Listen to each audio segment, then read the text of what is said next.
एक राजा के पास सुंदर घोड़ी थी। कई बार युद्ध में इस घोड़ी ने राजा के प्राण बचाए और घोड़ी राजा के लिए पूरी वफादार थी। कुछ दिनों के बाद इस घोड़ी ने एक बच्चे को जन्म दिया। बच्चा काना पैदा हुआ, पर शरीर हष्ट-पुष्ट व सुडौल था। बच्चा बड़ा हुआ तो बच्चे ने माँ से पूछा, माँ, मैं बहुत बलवान हूँ पर काना हूँ, ये कैसे हो गया? इस पर घोड़ी बोली, बेटा, जब मैं गर्भवती थी, तू पेट में था, तब राजा ने मेरे ऊपर सवारी करते समय मुझे एक कोड़ा मार दिया, जिसके कारण तू काना हो गया। ये बात सुनकर बच्चे को राजा पर गुस्सा आया। उसने माँ से बोला, माँ, मैं इसका बदला लूँगा। माँ ने कहा, राजा ने हमारा पालन पोषण किया है, तू जो स्वस्थ है, सुंदर है, उसी के पोषण से तो है।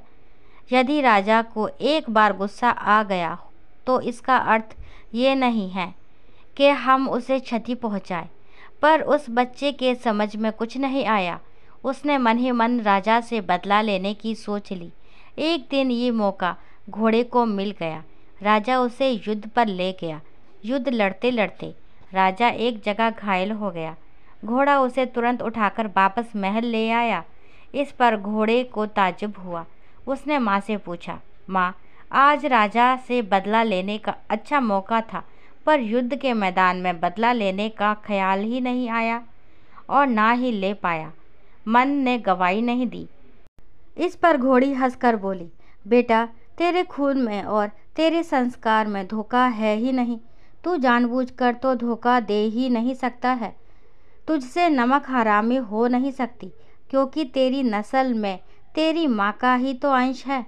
वाकई ये सत्य है कि जैसे हमारे संस्कार होते हैं, वैसा ही हमारे मन का व्यवहार होता है। हमारे पारिवारिक संस्कार अवचेतन मस्तिष्क में गहरे बैठ जाते हैं। माता पिता जिस संस्कार के होते हैं, उनके बच्चे भी उसी संस्कारों को लेकर पैदा होते हैं। हमारे कर्म ही संस्कार बनते हैं और संस्कार ही प्रारब्धों का रूप लेते हैं। यदि हम कर्मों को सही व बेहतर दिशा दे दें तो संस्कार अच्छे बनेंगे, और संस्कार अच्छे बनेंगे तो जो प्रारब्ध का फल बनेगा वह मीठा व स्वादिष्ट होगा। अतः हमें प्रतिदिन कोशिश करनी चाहिए कि हमसे जानबूझकर कोई गलत काम ना हो और हम किसी के साथ कोई छल कपट या धोखा भी ना करें। बस इसी से ही स्थिति अपने आप ठीक हो जाएगी और हर परिस्थिति में प्रभु की शरण ना छोड़े तो अपने आप सब अनुकूल हो जाएगा। अब अगली कहानी। सीमा जी का घर पुराना जरूर था, लेकिन उसमें रोज एक नया नाटक होता था और इसका क्रेडिट जाता था सीमा और अनुराधा की रोज की छोटी छोटी लड़ाइयों को। अनुराधा, तुमने फिर से सब्जी में लहसुन डाला। मैंने कहा था ना, मुझे नहीं पसंद। माँ जी, थोड़ा सा ही डाला था, स्वाद के लिए। स्वाद से पहले आदत समझो बहू। और अनुराधा बड़बड़ाती रसोई में, स्वाद नहीं पसंद, पर टीवी पर डेली साबुन की पूरी थाली चाहिए। इन छोटी छोटी बातों में दोनों रोज लड़ती। चाय कैसी होनी चाहिए, पंखा कितने नंबर पर चले, कपड़े बाहर सुखाना चाहिए या अंदर, हर चीज़ पर बहस तय थी। लेकिन एक बात जो इन झगड़ों के बीच भी स्थिर थी, ऊपर का बंद कमरा। अनुराधा की जिज्ञासा बढ़ती जा रही थी। उसे लगता था कि इस कमरे में कोई पुराना रहस्य है, कोई दर्द जो सीमा जी अब तक नहीं बांटना चाहती। एक दिन जब लड़ाई अपने चरम पर थी, सीमा जी चिल्लाई, अगर घर का ढंग नहीं समझना तो मत रहो यहाँ, हर बात में तुम्हारा उल्टा जवाब। अनुराधा गुस्से में बोली, मैं भी कोई शौक से नहीं आई थी उस घर में जहाँ हर चीज़ में बंधन हो। यहाँ तो सास नहीं, जेलर रहती है। विवेक ने दोनों को शांत कराया, लेकिन घर में अजीब सी चुप्पी फैल गई। रात को बारिश तेज हुई, बिजली गुल हो गई। अनुराधा को ऊपर से फिर वही आवाज़ें सुनाई दी।